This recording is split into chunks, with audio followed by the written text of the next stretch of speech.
On June 6, 1944, we launched our attack on Normandy from land, sea, and air. When the smoke of battle cleared, a few desolate acres of France were ours. Ours to hold and expand, if the vitally needed supplies could follow our assault troops and provide them with the power to smash further into enemy territory. Controlling the movement of this vast caravan was the responsibility of the military police, and the performance of this task became just another of the many miracles that contributed to the success of the invasion operation. Before the invasion began, plans for the direction of this tremendous traffic were set in motion at Traffic Control Headquarters in England. To succeed, our troops would need gigantic quantities of supplies and in record time. At this headquarters, the Transportation Corps, together with the military police, worked out the invasion convoy's shortest, fastest, and best routes. They saw the British Isles as a great funnel through which the invasion convoy could move down to the southern tip of England, across the Channel, and into France. According to plans made at higher headquarters, the various columns and units that made up the convoy were scattered in bivouac areas throughout the fields and forests of Middle England. Each unit supplied its own food and shelter as it waited in these bivouac areas for further orders. When one unit moved out, there was always another scheduled to move in. There were guns, rations, fuel, and ammunition, ready and waiting for the signal. The signal comes, and this particular unit prepares to move out of bivouac. Each vehicle is assigned the number of the LST that will carry it across the Channel. At a large marshalling area in southern England, all vehicles bearing that number will be grouped to form the boatload unit for that LST. MPs control hundreds of such convoys moving out of bivouac on roads chosen by Traffic Control Headquarters as the most direct routes to the marshalling areas. MPs on these roads speed this equipment to our invading armies. Big guns to blast away at the heart of the enemy. Supply trucks to back up the foot troops. Tanks to roll the Nazi out of France. And recon jobs to scout his defenses. Everything from ironclad mobile fortresses to bouncing motorcycles and jeeps.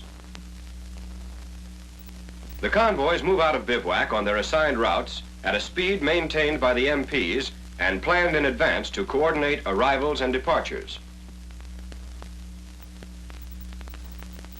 Civilian traffic is permitted to move only when it does not interfere with the carefully calculated timing of the convoy.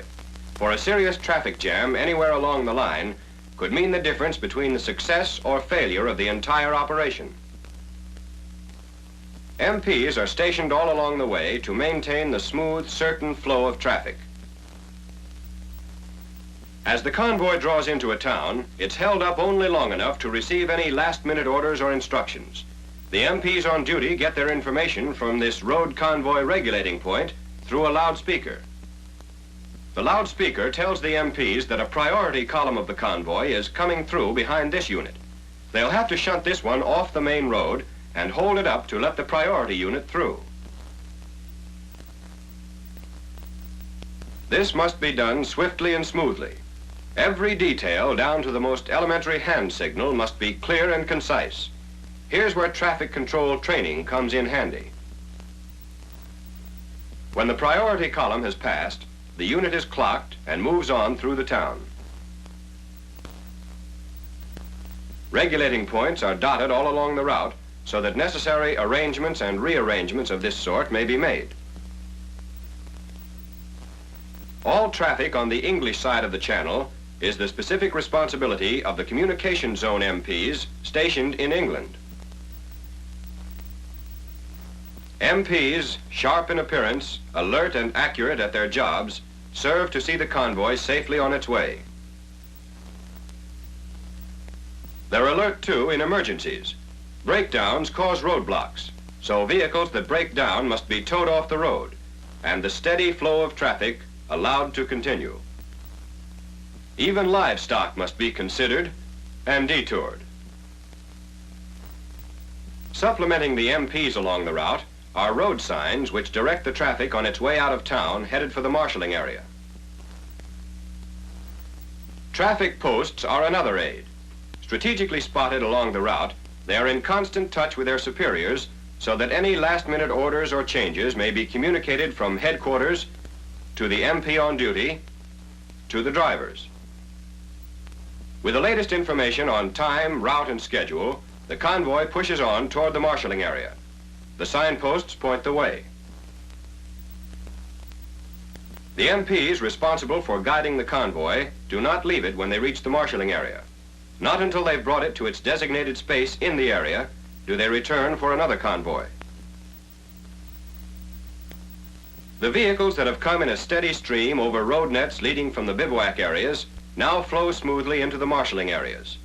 These marshalling areas are built around main roads and are considerably larger than the bivouac area. All units coming into these areas are supplied with food and shelter, while the vehicles are properly reorganized and grouped into boatloads for their next move to the beaches. Now, as boatload units, vehicles remain in an assigned part of the marshalling area, waiting for word to move down to the channel. This may be within the hour, within the day, within the week, depending on the ever-changing needs. Waiting time is put to good use as the men spread camouflage nets over their trucks and other vehicles. These supplies make a valuable target for the enemy, and they must be protected. While the men wait in the marshalling area for their particular boatload to be cleared for movement, they also take advantage of the time for a last-minute check.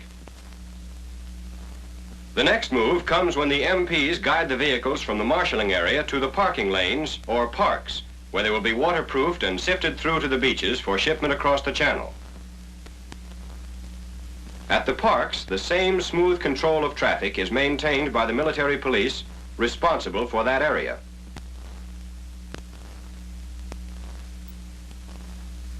And at no time during the entire operation is a boatload or any single vehicle out of the watchful eyes of the MPs. In the last few yards to the beach where the funnel narrows, the control must be especially vigilant. To facilitate loading, concrete blocks are laid along the beach. These blocks are called hards, and as the vehicles are cleared through the parking lanes, they roll onto the hards and are loaded onto the waiting LSTs. The loading of the LSTs is a cooperative setup. The work is equally divided between the Army and the Navy and is under the supervision of the hardmaster. The actual operation of loading an LST is one of the fine arts of war. Notice that all vehicles are put aboard backwards.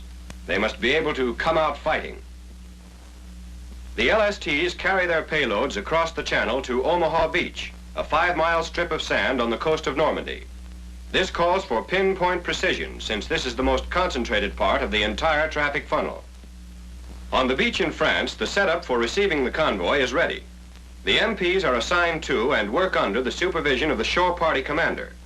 Their system is in tune with the overall schedule, and when the equipment comes ashore, no time is lost getting it off the beach. Now, more than ever, traffic control is a vitally important problem. Only a short while ago, this was enemy territory, and here the caravan is in grave danger. Because it is so vulnerable, it must be moved inland and given cover. The first step is to get the supplies off the beachhead in double time.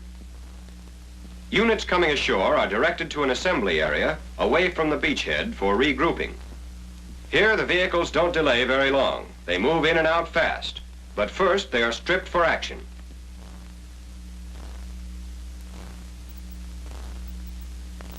In the assembly area, their movement is controlled by the beachhead MPs. Before they leave the assembly area, the units that were broken up into boatloads at the marshalling area in England are reorganized to form their own original columns for movement to the fighting fronts.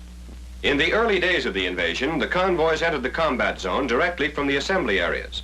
As we expanded our foothold, traffic control was taken over by the MP's advanced section communication zone until the convoys reached the combat zone. In the combat zone, traffic control becomes the responsibility of the MPs assigned to the tactical units. Up to now, they've come along just for the ride. At a separate bivouac, these combat MPs receive specially prepared maps of the local terrain, showing the convoy's shortest and best routes from the assembly areas to the fighting front. The battered roads of Normandy complicate their problem.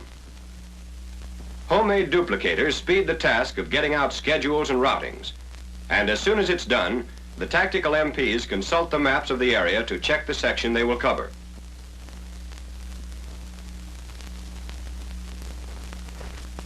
In combat, the course of a convoy might have to change with the wind.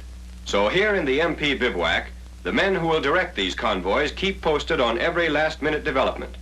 They familiarize themselves with the planned routes and with all alternate routes, so that there is no chance of the precious convoy going astray or being delayed. They've got their orders, they know their jobs. And as the armies move inland, the MPs move with them to guide their convoys along the way. When the vehicles are reorganized to form once again their own original columns, they head for the fighting front, the last leg of the journey. This MP sign warns the convoy it is now in the forward area of the combat zone. Enemy artillery fire leaves no doubt. Behind our troops, the convoys continue to flow. The military police keep the supply lines clear. One of our men borrows an idea from the English MPs. A white sleeve makes his hand signals unmistakable. Road junctions are covered by MPs attached to the tactical units, and when the drivers move their vehicles through, they take the signals of the MP specifically assigned to their outfit. The Roman numeral 19 is an organizational number and identifies this MP. And so the convoy moves on, carefully guided by the military police from the time it leaves bivouac in England to the time it arrives at the fighting front. The cargo it carries is the power our troops need to bust their way out of the beachhead, into France, across the continent, and into the heart of Germany.